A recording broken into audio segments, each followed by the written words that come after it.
नमस्कार दोस्तों, DD react के एक और रिएक्शन वीडियो में आप सभी का स्वागत है। मैं हूं आलोक। तो आज जो वीडियो मैं आप लोगों के साथ देखने वाला हूं वो वीडियो है डेली स्वैग का। तो इस वीडियो पर आज मैं रिएक्शन देने जा रहा हूं और इसका टाइटल है 8 years of make in India, annual FDI doubles to $83 billion और एक्सपोर्ट भी राइज हुई है। तो भाई जाहिर सी बात है कि इंडिया के लिए बहुत बड़ी अचीवमेंट है कि 8 साल में जो एफडीआई है वो भी डबल हुई है और एक्सपोर्ट्स भी बहुत ज्यादा बढ़े हैं। तो चलिए देखते हैं कि पाकिस्तान की जनता जो है वो इंडिया की इतनी बड़ी अचीवमेंट पर क्या जवाब दे रही है। मैं काम करता हूँ जॉब। किस चीज़ का काम, क्या जॉब है? मैं एचआर मैनेजर हूँ एक कंपनी में। माशाल्लाह, वेरी नाइस। अल्लाह ताला आपको मजीद कामयाबी दे। बेसिकली मेरा आज का आपसे बात करने का पर्पस है कि अभी मेक इन इंडिया के बारे में आपको पता होगा। इंडिया अपनी हर चीज़ खुद मैन्युफैक्चर कर रहा है, सुई से लेके जहाज़ तक। और मेक इन इंडिया चलते हुए तकरीबन 8 साल हो गए। 8 सालों के अंदर इंडिया ने अपने टॉय एक्सपोर्ट के अंदर तकरीबन $83 बिलियन कमा लिए एक साल के अंदर। क्या समझते हो आपका पाकिस्तान को इससे क्या सीखने की ज़रूरत है? और जहाँ पर पूरी दुनिया इस टाइम कोलैब हो रही है, इकोनॉमिकल कोलैब में चल रही है, इकोनॉमिकल क्राइसिस चल रहे हैं पूरी दुनिया में, जहाँ पर जिसका मैं नाम लूँ, इस टाइम पाकिस्तान भी है, श्रीलंका भी है, उसके बाद भूटान, बांग्लादेश, सारे कोलैब हो रहे हैं। लेकिन इंडिया की वर्ल्ड 5th यूके को बीट करने के बाद India world 5th largest economy बन गया। क्या कहना चाहेंगे इस बारे में? अच्छा, इसमें अच्छा, अब जवाब सुन लें उससे पहले मुझे लग रहा है कि 83 बिलियन टॉय में कमाए हैं। मुझे इस पे शक है, इस डेटा पे। ये डेटा मुझे लगता है मुजम्मिल भाई ने शायद ठीक से स्टडी नहीं करी इस पे। शायद हो सकता है कि मैं भी गलत हूं, लेकिन हो सकता है कि क्योंकि इतना मुझे लगता नहीं है कि $83 बिलियन जो हैं वो सिर्फ टॉय इंडस्ट्री से आ रहे हों। मुझे इस पर शक है। हाँ, ये है कि जो हमारी एक्सपोर्ट है वो टॉय इंडस्ट्री की बढ़ी है, लेकिन 83 बिलियन चेक करना पड़ेगा। दो तीन चीज़ें। एक तो बांग्लादेश नहीं है, बांग्लादेश इज ऑल्सो ग्रोइंग और उसका पर कैपिटा इनकम इंडिया और पाकिस्तान दोनों से बढ़ गया। बांग्लादेश है अभी भी, लेकिन उसका पर कैपिटा जो इनकम है ना, जो पर कैपिटा बंदा कमा रहा है वो ज़्यादा है। लेकिन हाँ, आपके सवाल की तरफ वापस आता हूँ। अगर हम बात करते हैं ना सोशियो इकोनॉमिक कंडीशन की, तो पाकिस्तान में एक तो स्टार्टअप्स जैसे नेशनल इंक्यूबेशन सेंटर्स हैं, कराची में है, इस्लामाबाद में। स्टार्टअप कल्चर इंक्रीज़ होना चाहिए ताकि जो एंटरप्रेन्योर्स हैं उनको बिज़नेस की अपॉर्चुनिटी मिले। प्लस यहाँ पे बिज़नेस फ्रेंडली पॉलिसीज़ नहीं है। यहाँ पे जितनी पॉलिसीज़ हैं वो सारी वो हैं जो कि बैरियर्स टू एंट्री के अंदर आती हैं। लेट्स से अगर किसी ने बिज़नेस करना है, उसको सबसे पहले लोन चाहिए होगा। लोन के आज आप इंटरेस्ट रेट्स देख लें, वो बहुत ज़्यादा डिस्करेजिंग है। तो इंडिया की अगर बात करें तो वहाँ पर एक तो ये स्टार्टअप कल्चर बहुत ज़्यादा है। पाकिस्तान में टैलेंट की बहुत कमी है। हमारे जितने इंस्टीट्यूशंस हैं उनका कॉर्पोरेट के साथ लेज़ॉन ही नहीं है, जिसका मतलब।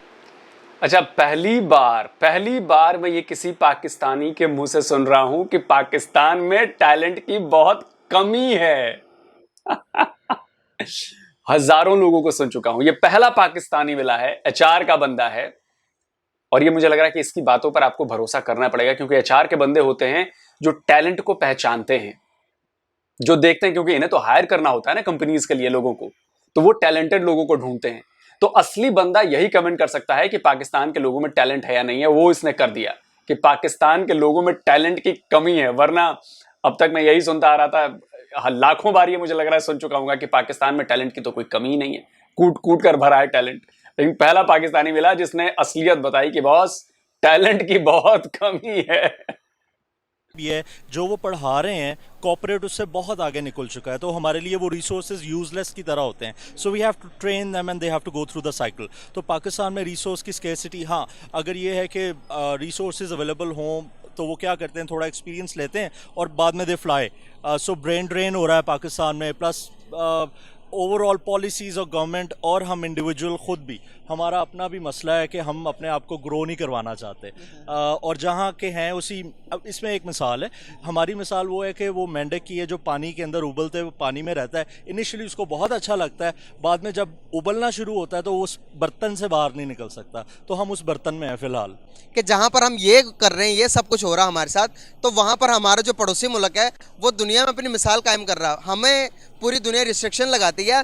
जैसे कि मैं बात करूँ, आपको यूएई ने अभी रिस्ट्रिक्शन लगाई पाकिस्तानियों पर। अगर आप यूएई आना चाहते हो तो आपके अकाउंट में 5000 दिरहम होने चाहिए, जहाँ पर इंडिया को तो कोई इस तरह की रिस्ट्रिक्शन नहीं है। अभी रशिया भी ऐलान करने जा रहा है कुछ टाइम के अंदर कि जो विजिट वीज़ा होगा इंडियंस के लिए फ्री है। और अगर यूके की, अमेरिका की हम बात करें तो सबसे बड़ी कंपनी है जो सी, आप गूगल देख लें, उसके बाद फेसबुक, ट्विटर देख लें, सीईओ आपको इंडियंस मिलते हैं। क्या वजूहत हैं इसकी? अच्छा, खाली इंडिया की बात नहीं है, वैसे तो ओवरऑल ग्लोबल है। लेकिन अगर आपका टॉपिक इंडिया है तो फिर तो बहुत सारी चीज़ें हैं उसमें। यह है कि एक तो रिलीजियस टॉलरेंस बहुत ज़्यादा है वहाँ पर। अगर 2-4 फैक्टर्स के ऊपर बात करें ना, तो उनकी जितनी भी पॉलिसीज़ हैं वो रिलेटेड हैं अपने इंडिविजुअल ग्रोथ के हवाले से। अब आपने शार्क टैंक्स देखा होगा, शार्क टैंक्स की तरह इंडिया में भी एक, I don't know the name of the drama, लेकिन जो भी है वो भी स्टार्टअप कल्चर प्रमोट कर रहा है। इंडिविजुअली अगर बात करें तो पाकिस्तान में ऐसा कोई फोरम नहीं है जो गवर्नमेंट स्पॉन्सर्ड और इतना पेनिट्रेटेड हो। अभी नेशनल इंक्यूबेशन सेंटर्स हैं जिनका बेसिकली काम ये होता है कि जो एंटरप्रेन्योर्स हैं छोटे लेवल पर, उनको थोड़ा बूस्टअप करके ग्लोबल एक फ्लेवर दें, लेकिन पाकिस्तान का कंपैरिजन इंडिया के साथ नहीं हो सकता। और वजह उसकी हम अपने आप को समझते हैं हम बादशाह हैं, हालांकि हम हैं नहीं। अल्हम्दुलिल्लाह। मैं ठीक, नाम आपका? मोहम्मद वसीम। कसम से यार सैल्यूट है ब्रदर आपको सच बोलने के लिए। यही सच है जो मुझे लगता है कि पाकिस्तान को ज्यादा से ज्यादा सुनना चाहिए और समझना चाहिए। ये जो बात भाई ने बोली ना कि हम बादशाह हैं लेकिन हैं नहीं, ये समझते हैं, हर पाकिस्तानी समझता है। और ये उन हजारों पाकिस्तानी में से एक बंदा मुझे मिला है जिसने सही बात, टू द पॉइंट बात, प्रैक्टिकल बात, लॉजिकल बात बोल के गया है। इसलिए मैं कहता हूं कि जो लॉजिकल बात करते हैं, जो प्रैक्टिकल बात करते हैं, जो अच्छी बात करते हैं, जो डेवलपमेंट की बात करते हैं, जो स्वीकारते हैं कि बॉस हम में हमारी गलती है, वही आगे बढ़ते हैं। और ये बंदा वाकई बहुत अच्छी बातें करके गया है। कम से कम सुनने में लॉजिकल लगी हैं बातें। और जो कंपैरिजन उसने बोला कि कंपैरिजन है ही नहीं बॉस, कहीं कोई कंपैरिजन नहीं। तो मैं उम्मीद करता हूं कि पाकिस्तान के लोग इसकी बातों को सुनेंगे और समझेंगे, क्योंकि यही सच्चाई है। अब आप इसको बोले कि जी ये तो बेकार आदमी है, हमारे खिलाफ बोल रहा है, खिलाफ नहीं बोल रहा है, आपको एहसास करा रहा है कि आप गलत रास्ते पर हो, आप सही रास्ता चुनो। अब ये आपके ऊपर डिपेंड करता है कि आप सही रास्ता चुनते हो या हम तो जी बादशाह हैं, हम सबसे बेहतर हैं, हमारे आगे कोई नहीं है, बाकी सब बेकार है। करते रहिए। करते क्या? मैं क्रिकेटर हूँ और साथ जॉब करता हूँ। माशाल्लाह, वेरी नाइस। बेसिकली मेरा आज का आपसे बात करने का पर्पस है कि हमारा पड़ोसी मुल्क जो इंडिया है, उसने एक साल के अंदर 83 बिलियन डॉलर्स बना लिए हैं सिर्फ और सिर्फ टॉय एक्सपोर्ट करके। खिलौने होते हैं, खिलौनों को एक्सपोर्ट करके दूसरी दुनिया को बेचकर 83 बिलियन डॉलर्स अपग्रेड कर लिया। इतने ज़्यादा वो एक्सपोर्ट में और पूरी दुनिया में अपनी चीज़ें बेच रहे हैं। मेक इन इंडिया के ऊपर, मेड इन इंडिया के ऊपर काम कर रहे हैं, जिस वजह से उनकी एक्सपोर्ट बहुत ज़्यादा हो रही है और उनकी इकोनॉमी हमसे डबल स्ट्रॉन्ग हो रही है। वर्ल्ड की 5th लार्जेस्ट इकोनॉमी बन गया इंडिया। क्या कहना चाहेंगे इस बारे में आप? डबल? मुजम्मिल भाई, डबल नहीं है, 10 गुना बड़ी इकोनॉमी है। आपके 350 के करीब बिलियन डॉलर्स हैं, हमारे 3,500 बिलियन डॉलर्स हैं इकोनॉमी जो है। तो 10 गुना, डबल नहीं, 10 times bigger than Pakistani economy. देखिए ना, जिस काम में मेहनत करता है तो जाहिर बात है उसमें उसको रिलीफ तो मिलता ही है। क्या समझते हैं आपके हमसे ज़्यादा स्ट्रॉन्ग है इंडिया या नहीं? नहीं, मैं नहीं कहूँगा। अगर मुसलमान जो है ना वो एक स्ट्रिक्ट होके चलेगा तो उससे कोई स्ट्रांग नहीं हो सकता, क्योंकि किस तरह से भला? वो एक इस्लामी लिहाज से, मैं ये बहुत बार बोल रहा हूँ कि हमारा मुल्क एक इस्लामी मुल्क है, तो हम स्ट्रिक्ट होके चले, हमारा ईमान है। स्ट्रिक्ट मतलब किस चीज़ पे, किस चीज़ में स्ट्रिक्ट हो गए? बिजनेस देख लें या कोई भी शोबा देख लें, तलीम का देख लें या किसी कारोबार का देख लें, कोई भी है ना, तो उसमें यही है कि ईमानदारी इंसान मुसलमान जो भी रखता है ना, तो अल्लाह ताला उसको इज्जत देता है। इंडिया कभी भी हमसे आगे इंशाल्लाह नहीं जाएगा। अभी चला गया भाई, वो चला गया। चलो, ये तो फिर मेहनत ही होती है ना, जो भी इंसान करता है मेहनत उसको उसका फल मिलता है। भाई मेहनत, वही तो मैं आपको बात बताना चाह रहा हूँ कि हम सिर्फ इसी बात के ऊपर फंसे हुए हैं कि भाई वो हम मुसलमान, हम सबसे अच्छे, हमको हमें कोई बीट नहीं कर सकता। भाई आप अगर बात करें गैर मुस्लिम जूस की, मैं बात करूँ जो उनसे हम कहते हैं कि यहूदी, आप पूरी दुनिया को यहूदी कंट्रोल कर रहे हैं। क्या कहना चाहेंगे इस बारे में? जो भी अपना कर रहे हैं ना, तो उसको अच्छे तरीके से करें, और पाकिस्तान का नाम है उसको रोशन हमने ही करना है, हमारी मेहनतों से ही पाकिस्तान का नाम होना है। तो लिहाजा मैं यही कहूँगा कि जो भी किसी शोबे में है वो अच्छे तरीके से उसको सर अंजाम दे। और क्या समझते हो आपके जिस तरह India day by day grow कर रहा है, हर अपनी फील्ड को लेके आगे चल रहा है, नरेंद्र मोदी आपको क्या लगता है कि कैसा लीडर है? नरेंद्र मोदी लीडर अच्छा है, लेकिन पाकिस्तान को भी कोई अच्छा लीडर मिलना चाहिए। क्या समझते हो आपके मोदी जैसा लीडर पाकिस्तान को मिलना चाहिए या नहीं? मोदी जैसा तो नहीं, उससे भी अच्छा मिलना चाहिए पाकिस्तान को। मोदी जैसा क्यों नहीं मिलना चाहिए? मोदी नहीं, वो नहीं। क्यों? कोई वजह तो होगी, कोई फैक्ट तो होगी, कोई ना कोई दिल में बात होती है, इसीलिए तो आप कह रहे हो नहीं नहीं। उसके मुल्क वाले भी उस पर कंप्रोमाइज़ नहीं करते, तो हमने क्या करना है? किस तरह का कॉम्प्रोमाइज, कुछ खुल के बताओ ना, साफ साफ बताओ ताकि मेरी ऑडियंस समझे। कंप्रोमाइज़ इस तरह का कि वो आप खबरें न्यूज़, माशाल्लाह आप न्यूज़ में हैं तो आपको हर चीज़ का पता है। मेरे ख्याल में जो उधर भी कल्चरल्स है जैसे मुसलमान और हिंदू जो भी है वो ज़्यादातर उस पर कॉन्सेंट्रेट नहीं कर रहा है कि वो ये बातें बोल रहे हैं वो भी। कौन बोल रहे हैं, क्या कॉन्सेंट्रेट नहीं कर रहे, क्या हो रहा है, कुछ खुल के बताओ यार, कोई इशू नहीं, कुछ नहीं होता। कॉन्सेंट्रेट यही सर कि वो बात मुसलमान जो कर रहे हैं ना, वो कह रहे हैं कि मोदी हमारे लिए अच्छा नहीं है। ये बात आपको किसी ने आकर स्पेशल आपके कान में बताई है? नहीं नहीं, फिर आपको ये बात किसने पता है, मैंने न्यूज़ देखी है। वो किधर, कौन सी न्यूज़ देखी थी? ये हिंदू है, जो सरदार वगैरह हैं, वो उनको बिल्कुल यकीन नहीं करते नरेंद्र मोदी पे। ये हिंदू सरकार आपको यार हिंदू इस बारे में बहस नहीं करूंगा, लेकिन मैं आपको ये बताना चाहूंगा कि जो उनसे नरेंद्र मोदी है उसको उसको पूरा का पूरा जो इंडिया है फुल खुल के सपोर्ट कर रहा है। अभी रिसेंटली वोटिंग हुई, वोटिंग के दरमियान आपको पता लगा कि क्या लगता है कि नरेंद्र मोदी दोबारा पीएम बन सकते हैं या नहीं। 60% लोगों ने कहा, उनमें मुसलमान भी ऐड थे, कि उन्होंने कहा कि यही बंदा बनना चाहिए पीएम इंडिया का दोबारा। इस बारे में क्या कहेंगे आप? सर मैं तो पाकिस्तान के बारे में कुछ कह सकता हूँ क्योंकि इसके बारे में मुझे नॉलेज नहीं है। अच्छा, तो मतलब आपकी थॉट क्या है नरेंद्र मोदी के बारे में, अच्छा इंसान नहीं है या नहीं?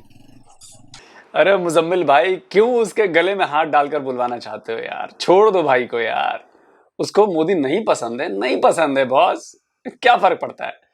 अब मुझे जैसे इमरान खान बहुत पसंद है, मुझे कोई कितना भी कह ले, मैं इमरान खान के खिलाफ थोड़ी ना बोलूंगा। इमरान खान पसंद है, मुझे बहुत पसंद है, that's why I love Imran Khan. तो वैसे उसको मोदी पसंद नहीं है तो भाई नहीं पसंद है मोदी जी उनको, क्यों जबरन बुलवाने चाहते हो यार? मैंने उनके बारे कम देखा है, लेकिन मैंने एक दो खबरें देखी हैं, उनमें कोई इसका इतना नहीं है। सरकार नहीं है। शायद आपको अच्छा ना लगे, लेकिन बर्दाश्त करना पड़ेगा आपको। हमारा पड़ोसी मुल्क इंडिया मेक इन इंडिया के ऊपर, मेड इन इंडिया के ऊपर काम कर रहा है। वो एक साल के अंदर ट्वाइस अपने मैन्युफैक्चर करके दूसरे मुल्कों को बेचकर सिर्फ एक साल के अंदर 83 बिलियन डॉलर्स का प्रॉफिट कमा लिया, सिर्फ और सिर्फ एक्सपोर्ट करके। क्या समझते हो आपके इंडिया की वर्ल्ड 5th लार्जेस्ट इकोनॉमी बन गया यूके को बीट करके, डे बाय डे ग्रो करता जा रहा। हम देख रहे हैं कि इंडिया को परवान चढ़ते हुए। पाकिस्तान कहाँ स्टैंड कर रहा है इन सब के बीच में, और क्यों नहीं ग्रो कर पा रहा पाकिस्तान इन सब के बीच में? देखें, हमारी बहुत ज़्यादा जो प्रॉब्लम्स हैं जिनको सॉर्ट आउट करने की बहुत ज़्यादा ज़रूरत है। जैसे कि हमारे सोशल इश्यूज़ हैं, पॉलिटिकल इश्यूज़ हैं, इकोनॉमिक इश्यूज़ हैं। सोशल इश्यूज कौन से हैं? सोशल इश्यूज़ में आ गया हमारा क्राइम, उसके बाद ये इन्फ्लेशन वगैरह आ गई, ये इकोनॉमिक में भी आ जाता है, लेकिन ऑब्वियसली ये एक है। फिर आ जाता है ये women empowerment, it's a really very important issue now A days. जो वो मुंह में जो औरतें उनको जो मिल रहा है उनका हकूक जो मिलने चाहिए। एक्चुअली काफ़ी ज़्यादा राइट्स तो उनको मिल चुके हैं, लेकिन there is something missing which actually needs to fulfilled, जो कि अभी सॉर्ट आउट होने की ज़रूरत है। और मैं समझता हूँ कि औरतों को भी शाना बशाना खड़े होना चाहिए मर्द के साथ, जो कि एम्प्लॉयमेंट करें, आके काम करें मर्द के साथ। ऑब्वियसली वो उसका जो बर्डन है वो थोड़ा कम हो जाएगा मर्द का इस तरह। बाकी हर मुल्क की नेशनल इंटरेस्ट होते हैं। हमारे जो पाकिस्तान में है ना, हम अपने नेशनल इंटरेस्ट को फोकस नहीं करते। हमारे जो लीडर्स हैं पॉलिटिकल, आपको पता है इंस्टेबिलिटी है पाकिस्तान में, उसको सॉर्ट आउट करने के बहुत जो है ना ज़रूरत है। और इन्फ्लेशन है, इन्फ्लेशन तो अल्लाह माफ़ करे, मुझे लग रहा है श्रीलंका वाला ही हाल होना है इधर भी, जो कि हालात चल रहे हैं पाकिस्तान के। डॉलर 240 पे चला गया। डॉलर 240 पे चला गया। ये हमारे करप्ट लीडर्स जब तक नहीं ठीक होंगे तब तक कुछ भी नहीं हो सकता, हम अवाम भी कुछ नहीं कर पाएंगे। क्या वजूहत है कि हमारा पड़ोसी मुल्क इंडिया, जिसको हम अपना दुश्मन कहते हैं, लेकिन वो तो कहता है कि तुम मेरे बराबरी को नहीं हो, दुश्मन तो बराबरी का होता है, तुम मेरे आसपास भी नहीं भटकते, वो इस किस्म से डेवलप कर रहा है। अमेरिका जैसी कंट्री उसको सपोर्ट कर रही है। हमारे जितने भी मुस्लिम कंट्रीज थे पाकिस्तान को अलग छोड़कर इंडिया के सपोर्ट में खड़े हैं। हर कोई, हर कंट्री जिसका भी आप नाम लेंगे वो इंडिया इंडिया इंडिया कर रहे हैं। क्या वजूहत नजर आती हैं आपको, और फ्यूचर क्या देख रहे हैं पाकिस्तान का और इंडिया का? भाई सिंस ऑफ इंसेप्शन जो है ना पाकिस्तान और इंडिया के जो है ना वो इश्यूज चल रहे हैं, जो कि अभी तक सॉर्ट आउट नहीं हुए। और होने जाने चाहिए या नहीं, आप क्या जाने चाहिए। ऑब्वियसली अब काफ़ी अवेयरनेस आ चुकी है, हमारी काफ़ी चीज़ें सेटल हो चुकी हैं, लेकिन जो एक पानी वाला ये जो अभी इशू है ना, ये इसको सॉर्ट आउट होने की बहुत ज़रूरत है। जो कि हमारा इंडस ट्रीटी 1966 वाला जो है ना इनके साथ कॉन्ट्रैक्ट, ये हमेशा उसकी वायलेशन करते हैं। ये इस पे जो है ना कंट्रोल करना चाहिए, पॉलिसीज़ होनी चाहिए, मैनेजमेंट होनी चाहिए। वाटर मैनेजमेंट रिसोर्सेज जो हमारे है वो बिल्कुल भी फेल हो चुका है, उसको चाहिए कि वाटर हम डैम बनाएं, जितने ज़्यादा डैम बनाएंगे उतने ज़्यादा जो है ना हमारा मैनेजमेंट होगी। और ये जो फ्लड्स वाला इशू आजकल चल रहा है, बेचारे इतने जो मतलब लोग हैं वो बेघर हो चुके हैं। क्या वजूहत है कि दुनिया इंडिया की ज़्यादा वैल्यू करती है as compare to Pakistan? Pakistan को वो वैल्यू नहीं मिल रही कि जो कि मिलनी चाहिए, और जहाँ भी हम जाते हैं तो वहाँ से हम वो इस किस्म का हमें रिस्पॉन्स नहीं आ रहा। किसी भी कंट्री की आप बात करेंगे, क्या वजूहत है पाकिस्तान की क्यों नहीं वैल्यू हो रही? पाकिस्तान की वैल्यू इसलिए नहीं, ऑब्वियसली हमारे ट्रेड डेफिसिट है।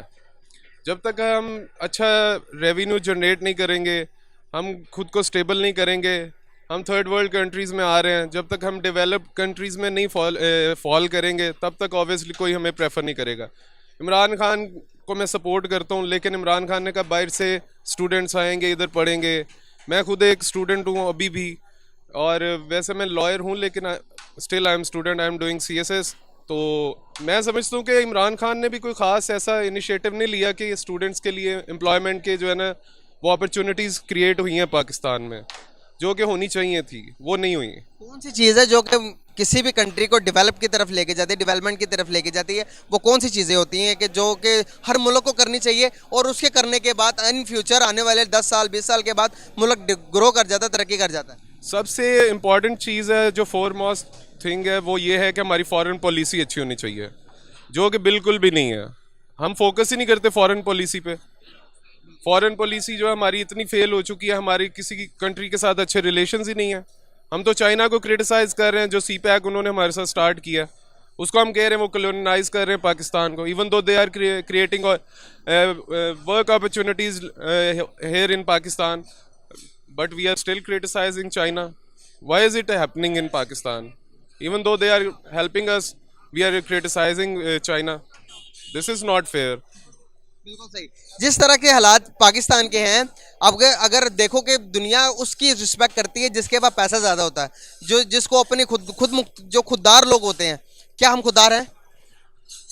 हम खुददार देखें, हर जगह पे हर तरह के लोग होते हैं, पाकिस्तान भी उसी तरह के हर तरह के लोग यहाँ पे फॉल करते हैं, लेकिन जब तक यहाँ पे करप्शन खत्म नहीं होगी तब तक स्टेबिलिटी नहीं, मांगने वाले इंसान की इज्जत होती है? बिल्कुल भी नहीं होती।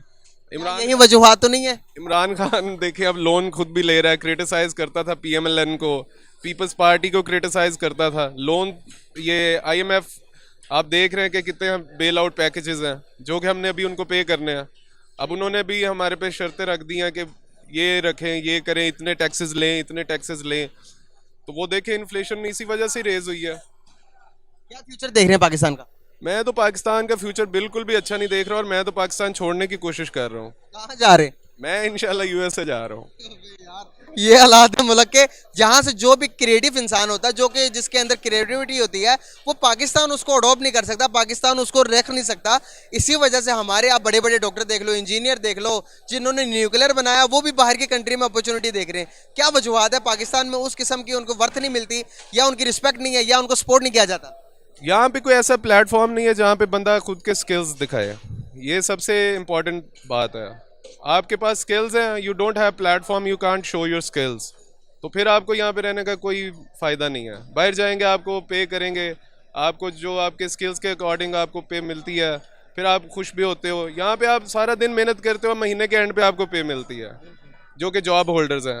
वहाँ पे आप पे कर मतलब काम करते हैं, आपको इमिजिएटली हाँ, वो आपको वेज रेट उनके अच्छे हैं, हमारे वेज रेट चेक कर लें, क्या वेज रेट है, कुछ भी नहीं है पाकिस्तान में। अब शहबाज शरीफ का बयान है बेगर्स कैंट बी चूजर्स, बड़ा बुरा लगता है, लेकिन है, we all are beggars. The reason is कि अगर हमें कुछ नज़र आता है ना कि यार ये बंदा यहाँ से हमें एक बिज़नेस अपॉर्चुनिटी नज़र आती है, हम सबसे पहले ये सोचेंगे यार हमें इससे फ़ायदा क्या होगा वक्ती।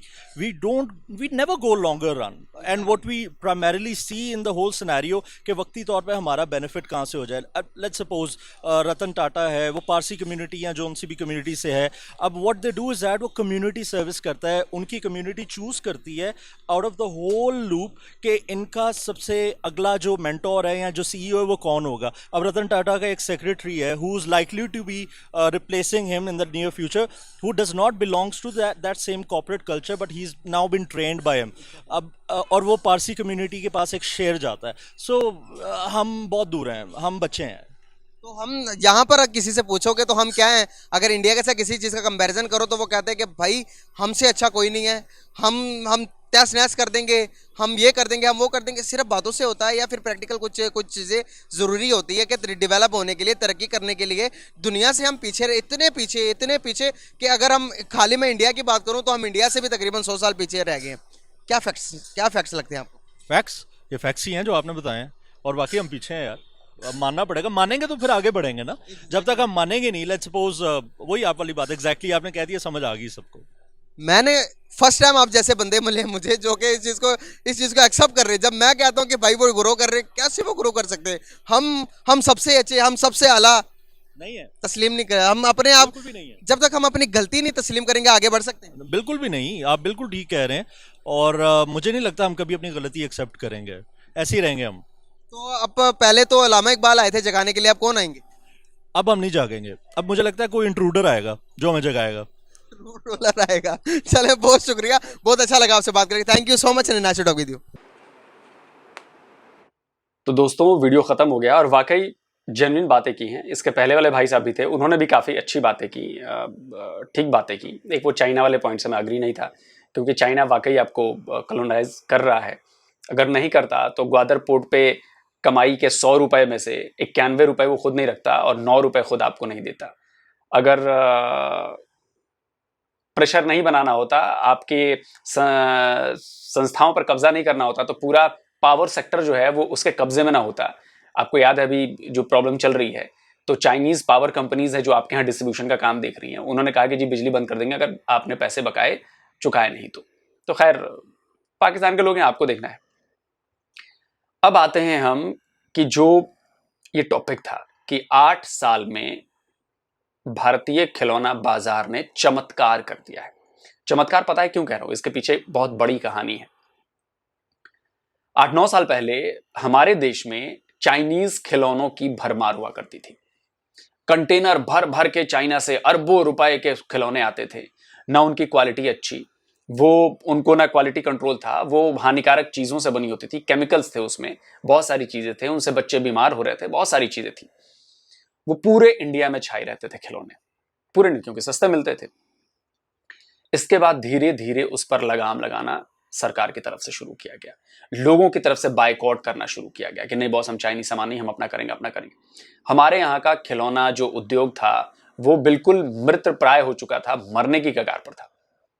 लेकिन जैसे ही पॉलिसीज बदली, जैसे ही लोगों को ये इस बात का एहसास हुआ कि नहीं बॉस, हमें अपना जो इंडस्ट्री है अपनी, वो बचानी है, बढ़ानी है और दुनिया को दिखानी है, तो पिछले 8 साल में वाकई हमारी टॉय इंडस्ट्री ने कमाल कर दिया है। क्वालिटी के प्रोडक्ट्स बना रहे हैं, सेफ्टी का, इन्वॉल्वमेंट का पूरा ध्यान रखा जा रहा है, हानिकारक केमिकल से दूर रखा जा रहा है। अब चूंकि बच्चों का मामला है, बच्चों का बड़ा नाजुक मामला होता है, वो जरा सी बात पे, जरा सी चीज पे उनको इन्फेक्शन हो जाता है, तो इन चीज का बहुत ख्याल रखा जा रहा है। और यही वजह है कि भारतीय खिलौना इंडस्ट्री में जितने भी हजारों लाखों लोग काम कर रहे हैं, उनकी मेहनत, उनकी ईमानदारी आज इस कदर पहुंच गई है कि दुनिया भर में इंडियन खिलौनों की सप्लाई हो रही है, एक्सपोर्ट किया जा रहा है। तो ये जाहिर सी बात है कि इसमें सरकार की भी कुछ नीतियां शामिल हैं, और इसमें बाकी हमारे यहाँ हमारी जो जनता है, हमारे जो लोग हैं, उनका मेहनत खून पसीना शामिल है। सबसे बड़ा नुकसान किसका हुआ इसमें? नुकसान हमने किया चाइना का, क्योंकि Chinese company, Chinese toy manufacturer ये सब कब्जा करके बैठे थे, और इंडिया ने दिखाया कि बॉस 8 साल में ये कब्जा ऐसे खत्म किया जाता है, अपनी क्वालिटी वर्क देके, क्वालिटी के प्रोडक्ट्स देके। और कब्जा सिर्फ इधर ही खर्च नहीं हुआ है, खत्म नहीं हुआ है, खर्च कह रहा हूं मैं, आपको बता रहा हूं कि अफ्रीकन कई देश हैं, वहां पर हमारी बाइक्स ने, जो बजाज है, जो बाकी कंपनीज हैं, उनकी बाइक्स ने वहां पर चीनी कंपनियों को 100 से कंपनियों से ज्यादा को साफ कर दिया। वो भी घटिया माल दे रही थी, पैसे ज्यादा ले रहे थे। हमने सस्ते में सबसे बेहतरीन प्रोडक्ट दिया, नई टेक्नोलॉजी दी, इनोवेशन दिया, लोगों ने हाथों हाथ पसंद किया, और आज अफ्रीका के कई देशों में इंडियन बाइक्स धूम मचा रही हैं। ये इसलिए क्योंकि हम चिंदी चोरी नहीं करते, हम ईमानदारी से काम करते हैं, बहुत ईमानदारी से, और यही वजह है कि हम ग्रो कर रहे हैं। और जहां तक पाकिस्तान की बात है, तो पाकिस्तान की सबसे बड़ी प्रॉब्लम कट्टरवाद, दूसरी प्रॉब्लम आतंकवाद, टेररिज्म। वहां पे जो अलग अलग संस्थाएं चल रही हैं, 130 से भी ज़्यादा टेररिस्ट ऑर्गेनाइजेशंस हैं, ऐसी तंजीमें हैं जो यूनाइटेड नेशन ने जिन्हें डेजिग्नेट किया हुआ टेररिस्ट, वो आपके यहाँ मौजूद हैं। इसके अलावा आपके यहाँ ब्लास्फेमी लॉ का गलत फायदा उठाया जाता है। आपने देखा कैसे श्रीलंका का बंदा आपके यहाँ आकर आपके इंडस्ट्री को ग्रो कराने की कोशिश कर रहा था, जनरल मैनेजर था, और उसको ब्लास्फेमी का झूठा आरोप लगाकर कि जी उन्होंने आपके पैगंबर का अपमान किया, उसको जिंदा जला दिया गया, जिंदा मार दिया गया, सड़क पर दिन दहाड़े उसकी हत्या कर दी गई। तो ये सब भी दुनिया देखती है। दुनिया ये भी देखती है कि चाइनीज कंपनी के इंजीनियर्स आपके यहाँ आते हैं, आप उनको सेफ नहीं कर पा रहे हो, सेफ्टी नहीं है, उनको टेररिस्ट मार देते हैं और आप जो है कुछ नहीं कर पाते हो। तो ये सब दुनिया देखती है और इन्वेस्टर्स ये तो और ज्यादा खास करके देखते हैं। तो जब तक आप इन चीजों को दूर नहीं करोगे तब तक नहीं हो पाएगा। और सबसे बड़ी बात, भारत के खिलाफ षड्यंत्र रचते हो तो भारत भी जवाब देगा ना। और भारत के चक्रव्यूह में पाकिस्तान इतना बुरी तरह फंसा कि उसने अपने आप को तबाह कर लिया। तो जल्दी हाजिर होता हूं एक और नए वीडियो के साथ। नमस्कार, जय हिंद।